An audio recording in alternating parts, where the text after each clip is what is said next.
You're listening to the B&H Photography Podcast. For over 40 years, B&H has been the professional source for photography, video, audio, and more.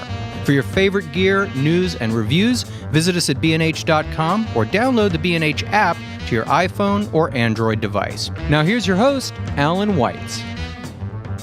Greetings and welcome to the B&H Photography Podcast. Today we're going to be asking the question, what is photography? And to help us analyze this thorny question, we are joined by photographer and art historian Cory Rice. Cory, along with our very own John Harris, launched a portrait project earlier this year with that very same name, and the results of that collaboration are now published on the B&H Explorer website. We'll supply the links to this series in our show notes, but a quick Google of B&H and Explorer will take you to our homepage. We will discuss with Cory the making of the series. We will also intersperse some comments on the subject taken from a recent What is Photography artist panel held in conjunction with the exhibition at the Hasselblad Gallery. And toward the end of the episode, we'll speak with Stanley Steril, the winner of our Lumix Day sweepstakes, to see how he's enjoying his brand new Panasonic GX85 and 2 lenses. But first, welcome to Cory Rice. Thanks for having me. Our pleasure. Early last year, John and Cory started kicking around the idea of asking photographers and creative types associated with photography, what is photography? They spoke with artists, curators, academics, editors, and many photographers, 40 in all, and their responses represent a spectrum of thought on the topic, all equally fascinating. As visual complements to the responses, Cory captured interpretive portraits of each of the participants. The words of the subjects and Cory's portraits are a wonderful tandem. The project culminated last month with a show of black and white portraits and accompanying quotes at the Hasselblad Experience Studio located in Lower Manhattan. The show and the opening were even better than I had anticipated. And now the series is being published on the B&H Explorer site and is scheduled to exhibit a few more times in the coming months. But we'll let Cory tell us all about that. So anyway, I don't know, less than a year ago, you guys started kicking around this idea about what is photography and a series about that. Cory, tell us the seeds of this thing and a little bit of outline, how it all happened. Well, John, of course, has been working on the podcast, and I had been doing a few artist interviews for Explora, and we had the idea of making a project about photography where we could bring in artists, sit them down, talk to them, and then make a portrait of them and sort of bring those two ideas together and create a sort of ongoing series and maybe learn something about photography. Was your goal to create a portrait that would reflect the comments, or were they just always going to be independent? No, in the process, a lot of times we didn't get the comment until after. So it was when we were making the portraits, I mean, there's a little bit of inspiration from the artist's work or the person's background or field. We asked participants to bring in objects if they wanted to, relative to what they were thinking about photography. So sometimes you had for example, Sam Cannon brought in one of her, a sculptural work that she had done. Eleanor Carucci brought in her daughter. Her work is about family. Right. Other times it was more engaging with the person and sort of seeing what their personality was like. We got some surprises along the way with that. Any disappointments? No, never That's a disappointment. Good. I was just, because it's interesting. There are a lot of creative types you ask them to speak about their work, and there's really nothing to say. You don't always have a personality behind even incredible work. Right. Well, I would say, I was a little bit surprised, maybe not so surprised by the fact that there were a lot of photographers that as soon as they were on the other side of the camera got a little bit uncomfortable, but I can be sympathetic to that. Yeah. And there are a few people who, this idea, I remember, I forget who it was, I think Alexander Porter, when I reached out to him about this subject, he said, that's a question that plagues me 24 hours a day. So for them, this is kind of their stock and trade, answering this kind of question. He's more of a theoretical guy. Mm-hmm, mm-hmm. So I thought that some of them were a little uncomfortable trying to be nailed down to one answer, but we kind of worked it out of them in some cases. We had to kind of pull and like the interview process, they generally took place during the photo shoots. So Cory would be shooting somebody and I would be speaking to somebody else. And we had sometimes half an hour or an hour-long interview. And from that, we were able to pull out sometimes just like a one-line quote. But the conversations were great in general. Was anybody groveling with an answer to that? Because it's kind of a hard thing. It is a hard thing to answer. Yeah, I would say that some people, it took them a half an hour of conversation to get to the answer. It seemed like, or something they were comfortable with. And other people came completely prepared, like with a statement written out or one line, something you could tell they had thought about that for a long time and were really ready to give that answer. So yeah, it crossed it was a complete spectrum. I think by the end of it, you got pretty good at teasing it out of people. Yeah, you did. I mean, you had to, like, there was a couple, you learn your little tricks, I suppose. Sometimes we'd talk about something and then just drop it in on them, But other people were great. They would send me something ahead of time, and a few people sent long, several paragraphs with context and we edited it down, but it was great. And I think that's another important thing to mention about the project is that in many cases it's not just one quote, but if you go onto the Explore webpage and you click through and see, you get the extended quote. So it's a little bit, not a one-liner in many cases, but maybe like a paragraph or so. Oh, okay. All right. Now, you were very consistent through this entire project. You worked in the same studio with the same backdrop, the same camera and lens. Give us a little bit of background into that. Well, so conceptually, before we get into the nitty-gritty of the equipment that we were working with, we knew that we were going to be shooting over the course of a couple of months. So working over a long period of time and with a lot of different people, we wanted to keep something distinct in the project so that when you looked at the images... There had to be consistency to it. Yes. So what we decided to do is I said, well, let's shoot for the stars. Let's get the best of the best that we can work with. And so we were shooting with Hasselblad's H-series cameras for all of the portraits. The first shoot, we had one of their 100-megapixel sensors, and then for the rest, we had a 50-megapixel sensor. We got a backdrop from Oliphant Studios over in Bushwick. So we got them to loan that to us for the duration of the project. So we had that. We made a point of having it in every single image. So even if it's just a little sliver in the shot, it's there in every single one. So we wanted to keep that sort of consistent. And we shot everything in Highlight Studios. So this was a incredible studio, north-facing light. It's like shooting in a greenhouse. It's just beautiful light everywhere.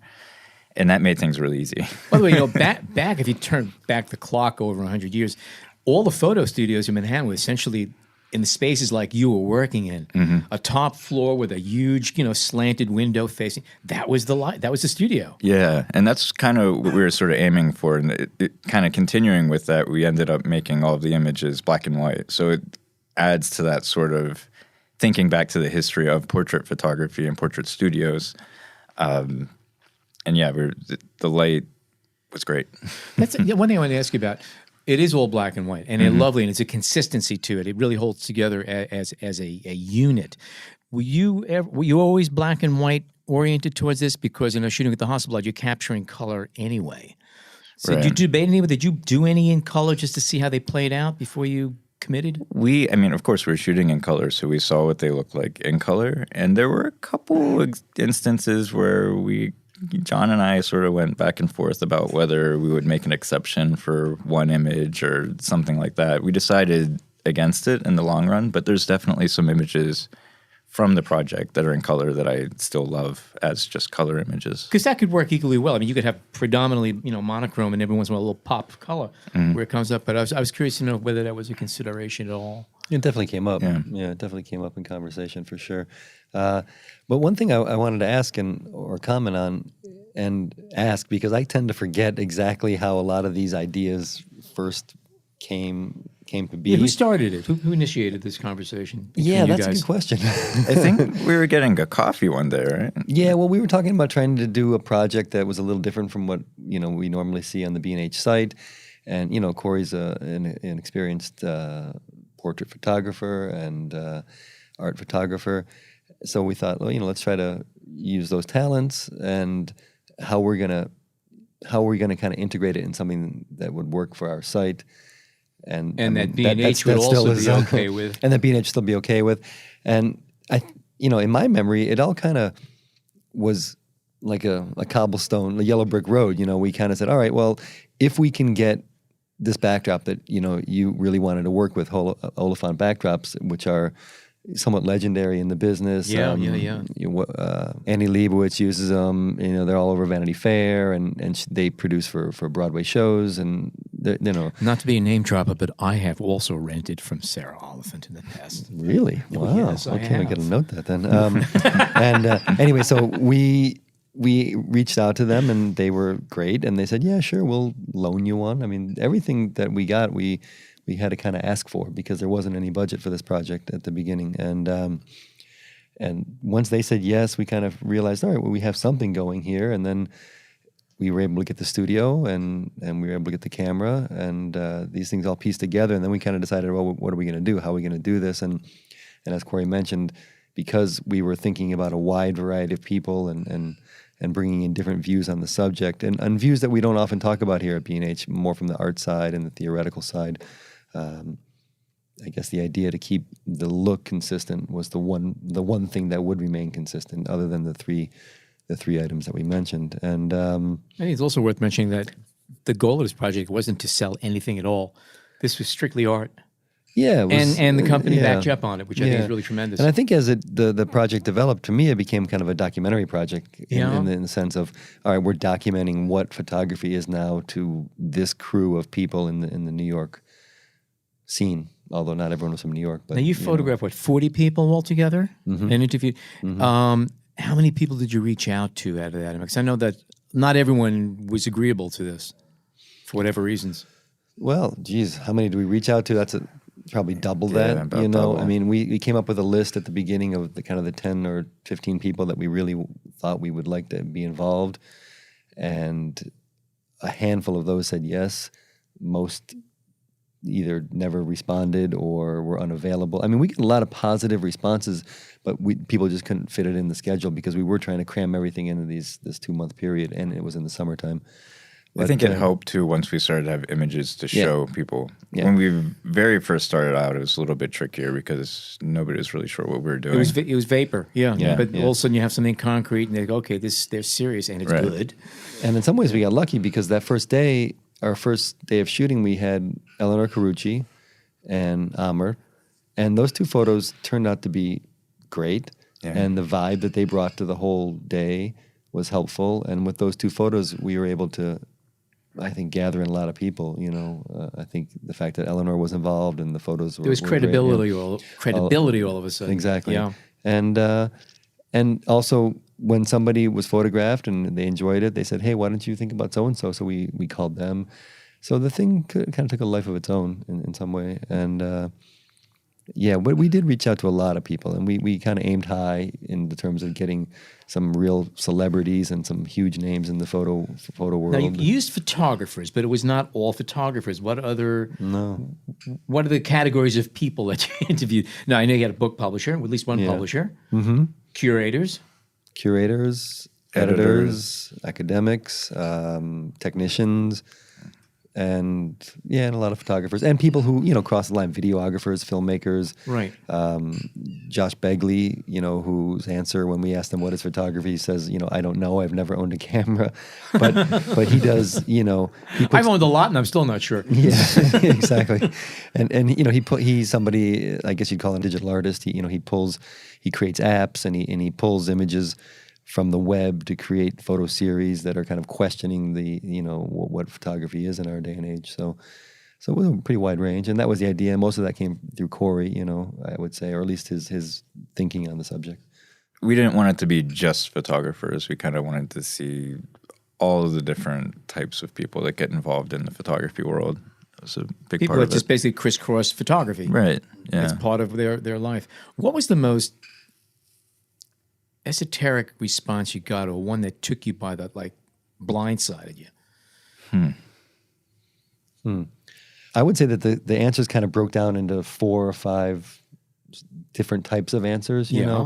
Some people talked about connecting with other people. Other people talked about photography as a language to tell their stories.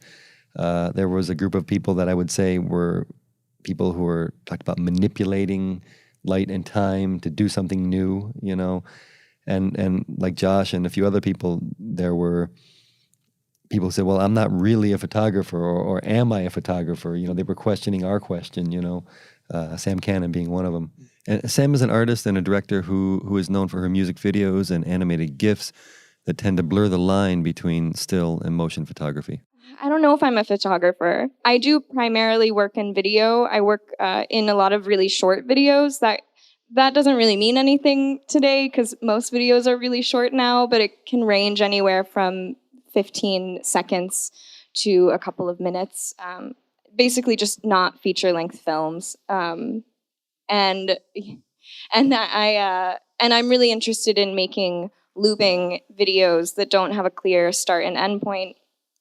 I really like to think about making images moving images specifically, that you would approach similarly to how you would approach a sculpture or a painting in a gallery, where no matter how much time you spend with it, it won't necessarily give you any more information, but the amount of time that you sit there with it, you might derive more from it or have a different experience from someone else. But most of the work that I make, even though it's video, the narrative it's not a linear narrative. There's just a limited amount of information. I studied at RIT in Rochester, New York, upstate.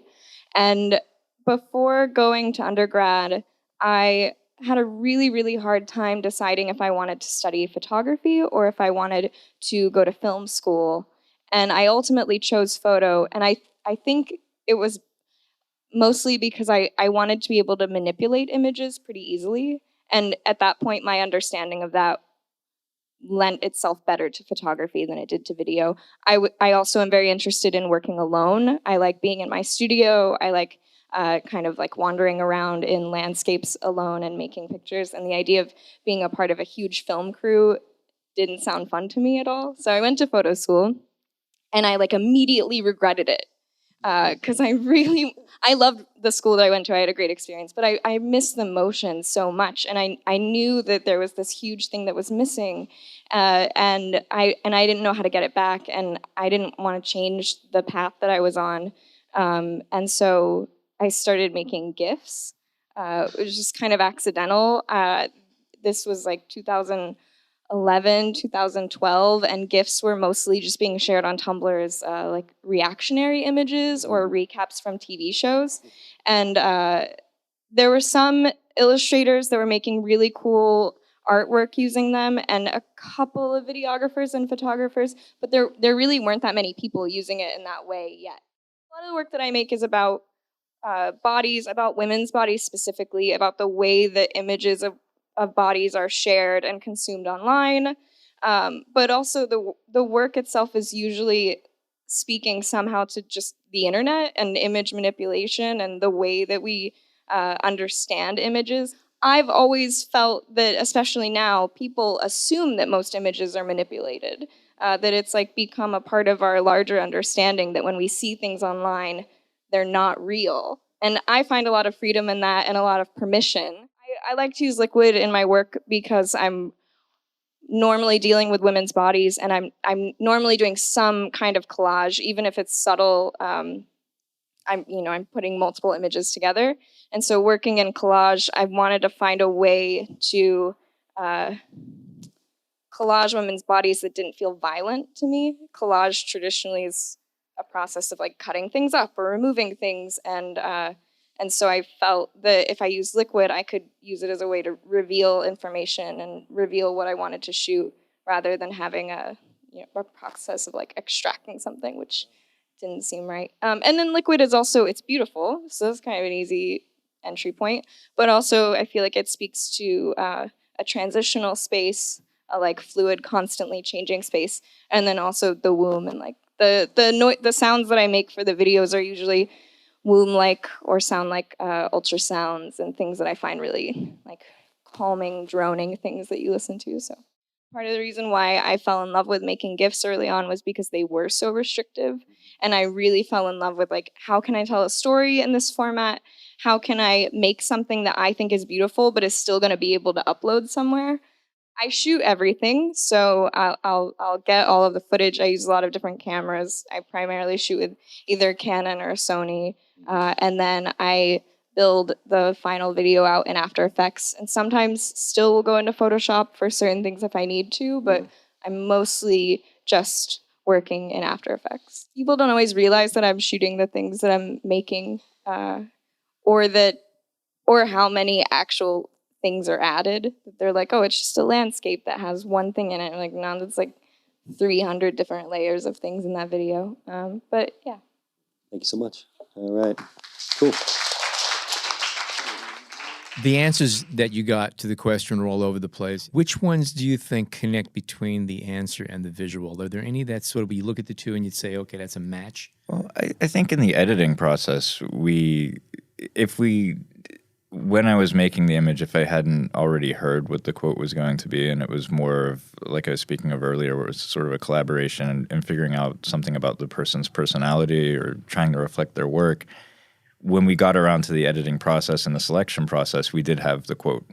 We knew what we were going to publish with it. So that was kind of one of the influences when we were making our decisions. So we tried to keep it somewhat, related, I think, in many cases.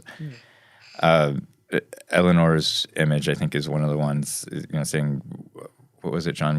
To connect to people better. Yeah, it was her way of connecting to people, and that started with my family and has been growing out ever since. Right. So she brought in her daughter, and we had a very close crop image of the two of them, and I thought that works really beautifully with the quote. Mm-hmm. Yeah, another thing we did, which was, we didn't plan this at all, but I think it worked out pretty well, is that the studio we were using is located in the Penumbra Foundation, as you know, and in the closets and in the corners are old camera equipment. No matter where you look, right, there's something. I mean, and not to mention all the general equipment you would find in a photo studio. So we try to utilize some of that material there and some of those items to incorporate, in some ways, just to kind of give life to an image and have something something for somebody to hold or lean on or whatnot. But ultimately, it kind of also spoke to this idea of what is photography, because we were using things that spoke to the history of photography as well as the kind of the practice of photography within the studio. And I think that was just a little bit of a lucky twist. Was Jeff upset that you didn't shoot tintypes for this project? No, but Jeff was involved, and we did one of the photos that didn't make it into the final cut was Jeff Berliner surrounded by 30 lenses, antique and vintage lenses, kind of floating above his head. He does own over 1,000 lenses, brass lenses, this guy. That might have been the hardest shoot, I would say, or the hardest day. Yeah. But we got some good ones of him, too. Yeah, we got, and the one of him and Jolene. With the frame framed by a vintage camera was pretty nice. Did you have like one particular shot or one setup scenario for each of your subjects, or did you play around multiple with some or all of them? We had a couple for each. We wanted to make sure that we had some variety to look at whenever we're making our selection. And then sometimes we would start off with something very simple and kind of realize halfway through that this is a little bit boring. Let's do something else. And we would change it up. And I'd say a good number of them sort of, well, I don't know. I mean, sometimes we had the shot at the very beginning, and sometimes we had it at the end. I mean, it's photography, right? Yeah. No, but Cory was good in kind of trusting his instincts there. If he thought he had something, pretty quickly he would say, "All right, I got it," and if not, let's go back and. What percentage? And then John would say, "Are you sure?" Are you sure? Or a couple of times you shot, and then I brought the folks over, and we talked for a while, which gave you a chance to go back and look at the images and maybe also change the vibe a little bit and have them kind of relax. And then they went back and shot them again, and that shot might have been the better one. Did you show the pictures to your subjects while they were there? Did they see anything on site? If they asked to, I would show them to them, but we didn't make a point of immediately showing it to them. Yeah. All right, okay. Mark Mann, when he came and sat, he wanted to see the images, so we showed him his portraits, and he jumped right into Photoshop and started editing his image. He was like, all right, here you go. It's beautiful image. I'm like, all right, I think I'm going to do that myself, but appreciate it. Well, didn't he at one point say, wait, are you doing one of my photos? Because he's kind of known for these tight cropped portraits of celebrities and politicians and whatnot. Actually, what was interesting about that is we like Cory mentioned, we had asked people to bring in some items that might be important to their photography, and some people brought like an old camera, or as he mentioned, this mask Or a child. But he said, I can't really think of anything, but I do have the stool that Obama sat on when I photographed him, and we were like, well, why don't we get that? So I jumped in a subway, ran down to his studio, which is down in Chinatown, and brought it back, and it didn't make it. I mean, we didn't use that shot, I don't think, but it was nice having it there anyway. A little touch of history. Sure. Yeah, he was great. He was really fun to talk to, and he had a good answer ready too. So yeah. So you had a show downtown, which was great. We were all at the opening. Yeah. Was very well received, and you're now publishing on the B&H Explorer website. Everything that went into it is now out there. Well, not quite. You're still in the process of coming. You're doing it in Yeah, sections. we're putting out 2 photos a week. Okay. And I'd say we're not quite halfway through. So the series will be published ongoing probably into February, I guess. And we're actually hoping to start it up again and make this an ongoing thing, but that's TBD. What about a book, a physical book? You thinking about it? Any offers? Any? No offers, but it's something that was mentioned, and I think it could fit. Maybe if we continue and get a few more people and continue down this line, it might be something to consider. But yeah, and it's something that we weren't really. It came up in the middle of the whole process. We felt that there's a really good vibe. People would come in, and someone would be leaving from their portrait session, and someone would be coming, and they would talk for a few minutes. And we kind of thought it would be great if we could just get everybody together, one location, one time, and do maybe an exhibit. And Hey, a great day on West 30th Street. that would have been cool. Against the brownstone on the steps. I could see it all now. Right. I could see it. But Hasselblad was cool. They said they liked the photos when we showed them to him. Dan Wang, thank you, Dan. And he offered their space to do an exhibit, which we did, and it worked out pretty well. Not everybody, of course, showed up, but many of the people who were photographed came. And I think it felt like a community. Yeah, sure. Thank you. That was kind of what I was trying to get at. We felt like through this project we put together kind of a small community of people, and we wanted to keep them together and get them to know each other, and that was the idea of the series of the exhibit. And I think one of the other funny things that kept happening was when one person would be leaving the studio, walking out, they'd run into our next person or somebody else in the building, and they would already know them. So it felt like we were building a community, but the community was also, to some extent, already built. You're just reinforcing Yeah, it. That's right. it. You're just adding another block of reinforcement to it.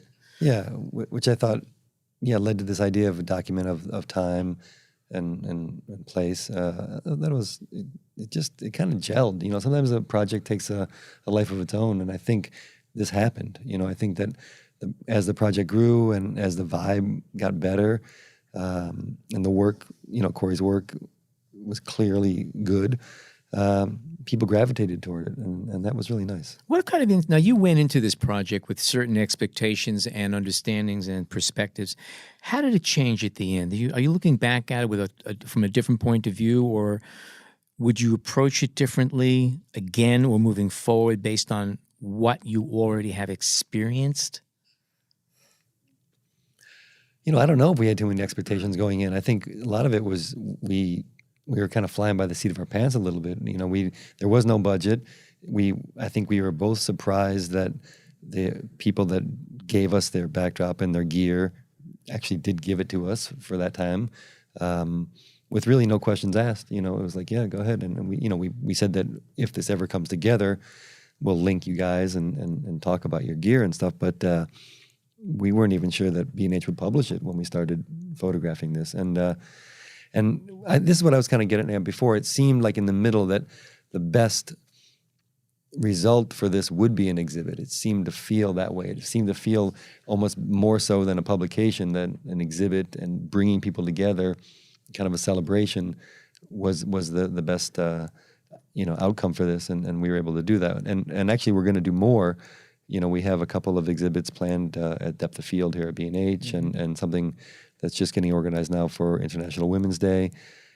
And so I think there'll be a long life to this project, no matter, whether we photograph more or not. But to answer your question, I think that, just this general idea of community, that people really kind of came together around the project. That was the nicest part. I think less what I would do differently, because I'm very happy with what we did do, but more kind of seeing where it grows from here. Sort of like John was just saying, like it takes the form originally of editorial content on a website, turns into an exhibition, turns into an artist panel, turns into different events that bring people together. A podcast, right? So that's kind of my thinking about it. Is like, where will this go next? Okay, so you spent a good chunk of this past year coming up with the project, executing it, and actually putting up a show and everything else and taking your bows. So at the end of the day, what is photography? Oh, geez. When I look at photography, it's more about using a camera or using whatever form of photography you're doing to convey some sort of message, whether it be about something social related, something political, something artistic. I've never really separated it that much from any other form of visual representation. I just think it's, painter picks up a paintbrush, a photographer picks up a camera sort of thing. We may want to jump to Maciek's quote right now, because one of his points had to do with the relationship with photography and painting in his work. Maciek Jasik is a fine art and editorial photographer. His personal and his commercial work uses color and bewildering physical phenomena to explore our relationship with identity, gender, and the natural world. Here's Maciek. So the first thing I ever did, I was inspired by painting a lot when I first started doing, I guess, my own kind of work when I was assisting other photographers. And basically most of my work is just finding different ways of achieving the effects of paintings through different materials that I put in front of the lens or on the lights, and just my way of reinventing how people look and how landscapes work. And so I started with portraits, and it's just a way of stripping everything down. And I would usually, when I work on the color portraits, is that I ask people to have their shoulders bare, because it creates, for me, more of a sense of intimacy. And I use these colors to kind of find a emotional channel for people to connect with people. There's so many different ways of showing how people are. And for me, it's not as much about showing how they look, but maybe more how they make us feel or how they feel themselves. And all of this is, as you said, in-camera technique. So can you describe a little bit of the process? I know you use prisms and obviously filters and gels, and I imagine all of the above. Yeah. Basically, and I'm a fan with a lot of other photographers that basically just use any kind of materials you can, whether it's plastic gels, or I know one photographer uses color wigs. There's all these really interesting ways of putting in color or distorting that are not only, because I think for me, I do photography because it's not deliberate like painting, it's kind of accidental. And I'm often just as surprised as anyone who sees the photo. So I'll use any of these different kinds of glass, almost anything, because there's just a wealth of possibilities that can come from that. And do you go through periods of time where it's only glass, only prisms, and you find something else and you go to that? Or is it always kind of a tool chest to pull from? I tend to have a few tools that I use, but if I have a new tool, then I kind of go crazy for it. And then it's a lot of times I've started this with portraits, and then I'll be well, if it works for portraits, can it work for landscapes? And I just try to find new ways. And sometimes it might take me a year or two just to even figure out how to use a prism or something else. Interesting. And this experimentation with color, though, doesn't necessarily extend to backdrops, costuming, or is it all having to do more with the light that is being created? It'll be in front of the lens, it'll be on the lights, mostly like that, just because I think for me, I like to work with restrictions, because if I can do anything, then I get kind of overwhelmed and what the hell do I do right now? So I'm just let me do this, this, and this, and that's kind of and especially working commercially, I get 5 or 10 minutes sometimes with people. Really? So I really don't have the time to stick around. Right. Let's see what we got next. Oh, wow, look at that.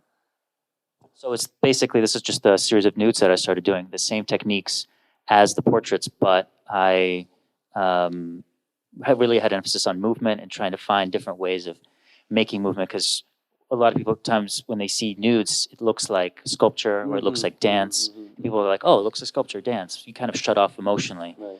But for me, I was like, well, is there a way to show this as a way, like, is this person floating in water, or like what's happening? And for me, building that kind of mystery is really interesting and fascinating. All right. And this? Commercial assignment. Oh, okay. It was for a musician named Ariana and the Rose, and we were shooting actually a music video in Southern California. And then she was like, well, let's just do some photos really quick, since we've been up since 5 a.m. And it was just a really cool place like this that I was able to just like kind of layer a certain number of colors and just kind of push the reality just a little bit. And then just kind of sneak them into the middle of the frame and just kind of play with all like the textures, things that were already there, and kind of build on them with color. And do you feel, if you had to choose between studio and out in a landscape like this, does it make a difference? I mean, do you enjoy it equally? I enjoy it equally. It's just that when you're on location, all the logistics are really hard, but you have all these like amazing places that you can like reinvent and use. Whereas the studio is much more like restricted, but it's so comfortable. And another one? So this is more recent work, a project called Deeply Ordered Chaos.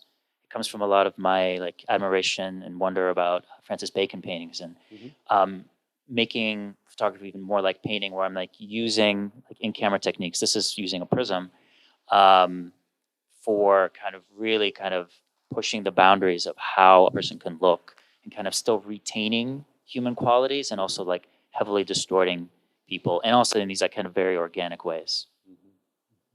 Okay. And another one? It's in Utah, and I'm using the prism in the landscape.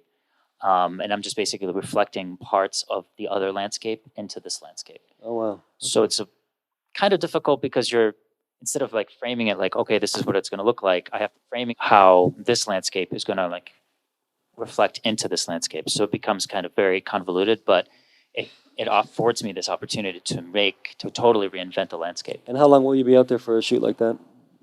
I was out there for about 3 days, shooting like dusk till dawn. Really? Yeah. Cool. All right. Wow. And this is the most recent thing.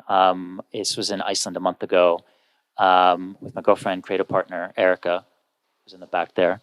We only were able to shoot in Iceland one day because it was pretty cold, and it was like snowing and raining half the time. But we had one day of shooting, and we were using the prism. And this is like the newest work, which we're really excited by, of like finding ways of sneaking like humans into this landscape in this kind of like mysterious, strange way. So we're really excited by it. I like that. That's great.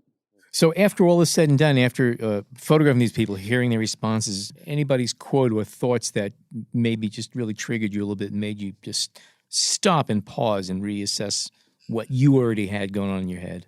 I think one of the more interesting quotes that came out of this project came from Lev Manovich, who's a theorist of media. He's written about Instagram, digital culture, those sorts of topics. And his short answer was essentially that a photograph is what a computer can't do. And I think today, especially with the rise of digital and how much digital technology is getting into the camera and behind the camera, that made me think and sort of wonder where photography is going. What will the answer to this question be in 20 years? Yeah.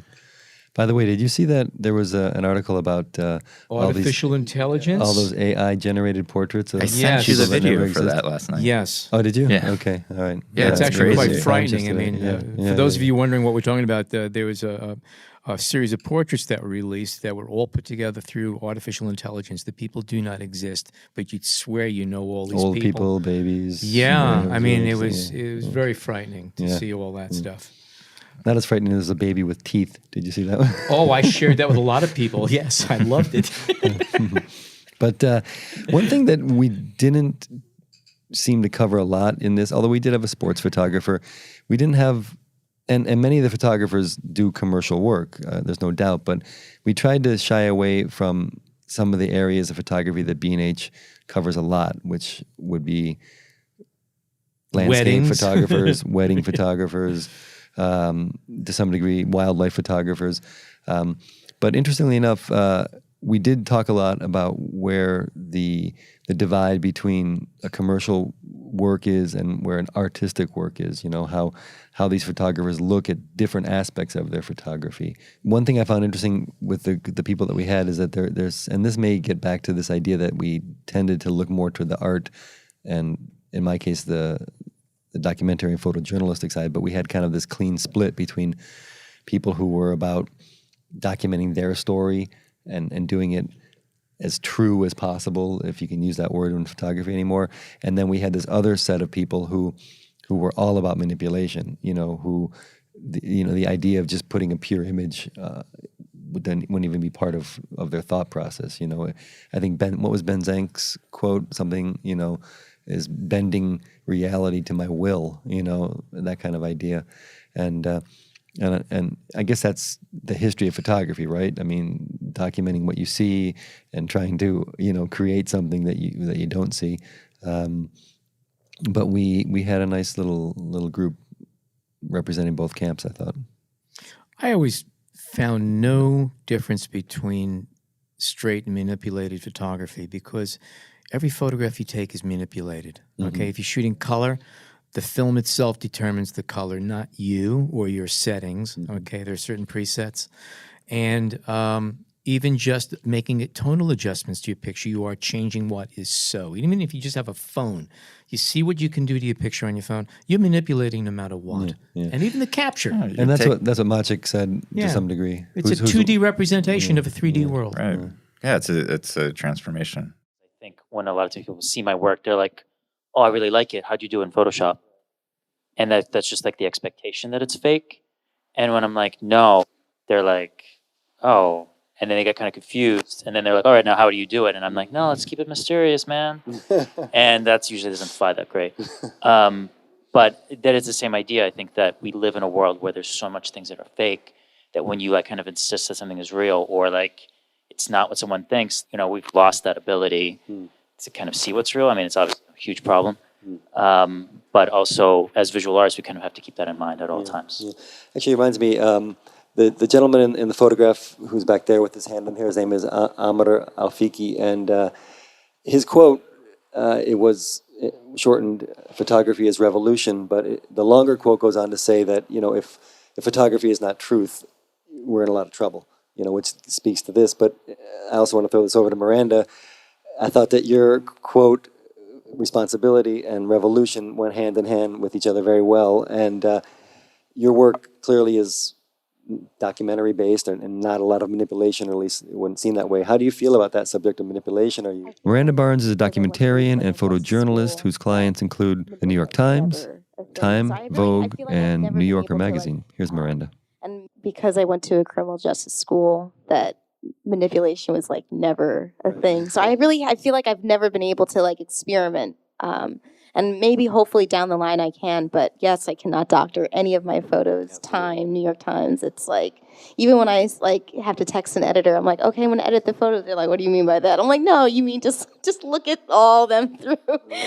Because they want to make sure. You have one shot. We didn't show it. I don't think we did, but it's the theater seat and in the Martin Luther King series, which, it could be any theater anywhere or even a church or something like that, but it's just dripping with so much meaning when you know the context of it. But it also could be, in a weird way, like a created image. It's just this little piece of design element of a chair. Yeah, people ask me a lot about that. I wish I should have put it in, but people are like, how did you put that light there? And I'm like, well, it was coming through the stained glass. I saw an opportunity and I took it, But I have to be very, very pragmatic about the photos that I take and how I take them, because unfortunately I can't, doctor anything. Okay, great. Thank you guys so much. Yeah. It's pretty varied. It's a wide spectrum of personalities. And also, we were fortunate to get some of the people who are the top of their field. We had, like I said, a pretty wide range of people. I can give you, let me run on the list that I have here. We had Aaron Barnett, who is the director of exhibitions and collections at ICP. We had Chris Stein, who is the founder and the guitarist from the band Blondie, and is also a photographer. Santiago Leon, he's the director of editorial content at Adobe and a Pulitzer Prize winner. Jamel Shabazz, great photographer. As we mentioned, Eleanor Carucci, Mark Mann, Sandra Stevenson, New York Times editor. We had August Pross, who's a printer and owner of LTI Lightside. Mary Mattingly. Who else do we have? Cynthia Santos Briones, who's an anthropologist and only started photographing for her anthropology work just to kind of document the people she was dealing with, and then developed her craft as a photographer. And she had an interesting insight. We had Teru Kuwayama, he's a photojournalist, co-founder of Light Stalkers and the former photo community manager at Facebook. And we brought in Gershon Eisenberger from B&H, who developed some camera gear back in the day, Vivitar Flash. The Vivitar 283 and 85. Macro zoom lens. Who knew that, he I didn't know. Really? Okay, I didn't know that one. Yeah. And he also, for those of you who've been in the store, the trolleys with all the little baskets that shoot around, the same guy designed that system too. Oh, wow. I didn't even know Oh, that. yeah. He cool. designed that whole thing when they opened up the store. Cool. So where do we go from here, Cory? What's the future of this project? On Explora. So Any traveling shows or anything like that coming up where people would be able to see it firsthand? Well, I'll be doing a talk at Depth of Field in February. Which is here in New York City. Right. It's a 2-day event Wedding this and year. portrait conference, 2 days at the New Yorker Hotel. Which is free. Stay tuned for that. We're working out some other things, but they're not quite as ironed out yet. Yeah. Well, right now, it's about continuing to get the images published. And, for anyone out there listening, I totally encourage you to go to the site, to check out the images, to comment, to share. And, I'm making a straight up, plug that advance this project for us so that we can do more projects like this. And also the other people that work with us, a lot of talented photographers and writers can do these kind of projects. I will say this is having worked here for many, many years on the Explorer website for B&H. This is probably one of the most exciting projects that we've had here. I thought it was pretty terrific that the company gave you the time to do this, and they did very well. And it was it's just a benefit all the way around for everybody here. Good stuff. Thanks. Thank you. Cool. All right. We're going to take a short break, and we come back. We're going to be chatting with Stanley Steril, the winner of the Panasonic GX85 and 2 zoom lenses from our Panasonic Lumix sweepstakes. Stay tuned.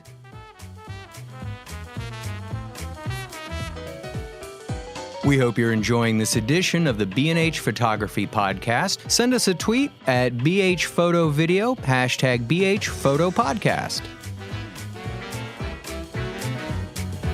Okay, a few weeks ago, we had a Panasonic event day in the New York City Superstore at B&H, and we set up a table, and we did a whole podcast from there. And part of the deal was we had a Panasonic Lumix DMC GX85 sweepstakes, in which we were talking to customers, and they threw their names into a hat, and we chose a winner of a Panasonic Lumix DMC GX85 mirrorless micro four thirds camera with a 12 to 32 and 45 to 150 millimeter zoom lenses thrown in. And we happen to have the winner of our sweepstakes here on the line, Stanley Steril of Florida, are you? Well, I'm from Florida, but I moved to New York recently. Welcome to the show. It's great to be here. It's terrific. So you got the camera, and the first thing you do is you send us pictures from prison. Thank you. We're joking around. No, Stanley sent us some pictures he took when he was in San Francisco of Alcatraz, so I couldn't help giving him a little bit of a rib on that one. So you happy with your new camera? It's amazing, actually. It's really amazing. It's my first mirrorless camera, actually. What did you have before that? What camera were you using before you got this Panasonic? The Canon 6D. Okay. And what's the big difference between this system and the Canon? Obviously, big differences, but what's your take on it so far? With the Lumix, it seems like it's an extremely good portable travel camera, secondary camera. Of course, like my 6D has a bigger sensor and it's full frame, and it's great for more of like my weddings and more professional work and so forth like that. But when I did take my trip to San Francisco, it just seemed like a crazy opportunity to use this small profile camera. So actually, I was able to put my big camera away because I did a lot of like walking around, and if anybody knows about San Francisco, it's pretty hectic when it comes to like being on foot. I was able to put my big camera away and solely use the Lumix to take and portraits and different things like that. So your chiropractor is angry with you. Is that what you're saying? Pretty much. And even with the did you bring both lenses when you went, or did you just use the smaller lens? No, I brought both lenses. And the zoom lens, the telephoto zoom is equally or is small enough that you didn't have any problems carrying it around? So, well, it's just spectacular. What ended up happening was like I got frustrated with my big camera, and majority of the time I use prime lenses, so it's a lot of switching and so forth like that. I deal with it on a wedding day just because I know the kind of image quality that I'm going to be able to receive. So I deal with it. But when it comes to like traveling and I just want to get the shot and keep it moving, it kind of became tedious. So when it came to me switching, like I literally got frustrated and I just switched to the Lumix slowly. I was able to put the zoom lens in my pocket. And I was switching off instead of having to go into my bag back and forth. I was able to just switch off lenses, just going into my pocket and switching in, back and forth way. It may sound like not a big deal, but for me that is a big deal. Having to dig into a bag when you're walking out in the street, to me, will have me shooting less photos. So it's good. Which is why I wear cargo pants whenever I go out with a big DSLR. No, that's a huge issue, being able to just stick everything into your pockets. Also for traveling in general, especially if you're flying, to be able to carry all this stuff on board with you is huge. And what about, you're using a DSLR, so now you have the mirrorless, you have the viewfinder, and are you using the screen or the viewfinder? How are you composing? I'm actually using both, but probably more of the screen. The viewfinder seems to be, that's just one of the cons that I have with it, is that the viewfinder is pretty small. And if you do go into the viewfinder, like me, I have kind of like a pointy nose. So when I do, I have to dig into the viewfinder with my eyes, so my nose ends up touching the screen, which the screen is touch screen, so it will move the focal point. It'll move the focus point while I'm looking into. So I have to back up a little bit to look into the viewfinder. Which I end up dealing with it, but it's something to mention. Tell us a little bit about some of the pros and some of the cons. I mean, you mentioned one of the cons, and that's a good point. But what have you find other than the size that you're liking about it? Any surprises? Those were the two cons that I really only had with it. Everything else was just like surprises for me. It was very lightweight and portable, that, it's a mirrorless, so of course you're going to get that. But also what I found was the Wi-Fi capability was actually a good help to me. You download the app and you're able to use it on your Android or your Apple device. So, while you're on the go, because it seems like that's what a mirrorless small profile camera is supposed to be. It's supposed to be more convenient. Absolutely. So that was something very good. One of the biggest things that I found was that charging it via micro USB directly into the camera was something big for me when it came to traveling, because when you're on a plane or when you're out about and you can't find outlets, whether it's in California or even here in New York, you can just charge it up with a portable battery pack. Yeah, that's a great point. Yeah, that was an extreme big thing to me. But I mean, other than that, there's a lot of like customization that you can do to it. The screen, it doesn't swivel, but it does move out, and so it's a tilting screen. Yeah, it's a tilting screen, right? So for video, it's pretty good when you want to. If like I'm a bit tall, I'm not that tall, but when you want to bring it down to a level of your whatever your subject is, you can bring it down by just swiveling up the screen, and you'll be able to still see it perfectly. Yeah, that's one of it. As well, a big help to me was I ended up using it for landscapes, and so it has just so many features within it that gives you a bit of aid, whether it's the histogram or zebra lines, or a good one was the leveler within it. So I'm a big advocate of straight lines and a straight horizon, which I believe everyone is. But it's way better when you can do it in camera than having to do all of them in post. You know what I mean? So like even when I did the one with Alcatraz and of the Golden Gate Bridge, it was great to just look into the viewfinder or on the screen and just see a leveler that will give you green if it's like leveled, and then, you know, you're able to just move on that way. So that was a big surprise and very great help. Did you find a big transition going from DSLR to a mirrorless camera? You know, was it kind of awkward for you? Yeah, of course. Actually, I was on the verge of like swearing off mirrorless cameras because I just love the weight of a good DSLR, and it just makes me feel comfortable. And so like when I've like held the Sonys or so forth like that, I just never saw myself ever being able to use it just because of the comfortability factor.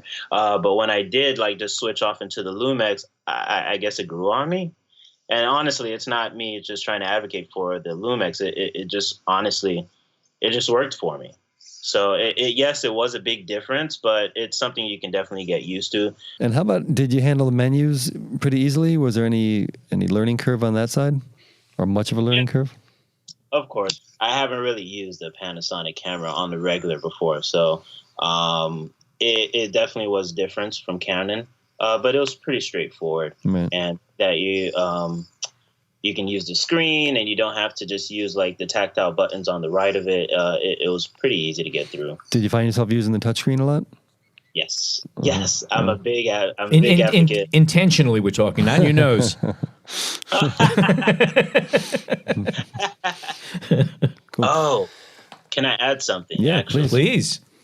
One of the biggest surprises that I found, and that I showed to some of my coworkers that I worked with before I went to California, was that it has a curves layer in it, and in the settings that you can use to adjust the images, right? To adjust, but not to adjust the images in post, but in live camera. I see. You can use it to change what I'm guessing whatever the plane is of your photo that you're about to take, which was a big surprise to me. And I work with people who's been doing photography for over 20 years, and that was even something new to them.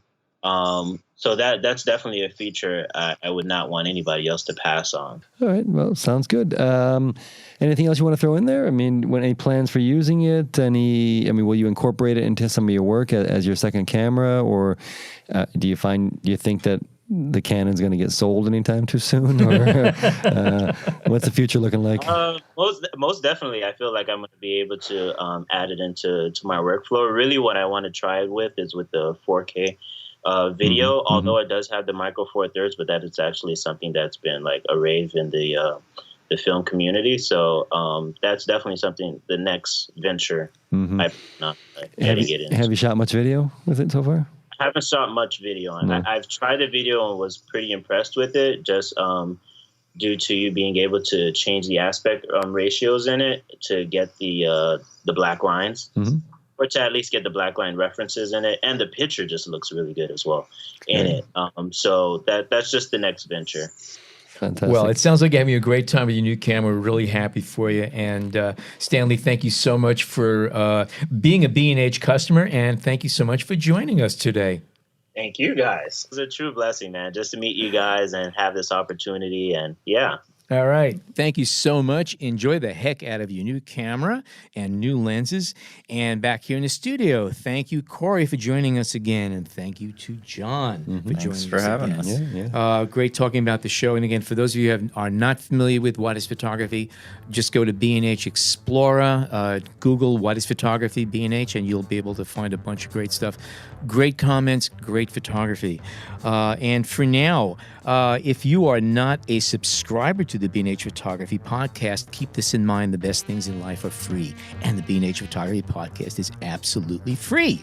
Subscribe on Apple Podcasts, Google Podcasts, Stitcher, Overcast, Spotify, and you could always find us on the B&H Explorer website. For now, on behalf of Cory, Jason, John, and myself, thank you so much for tuning in today.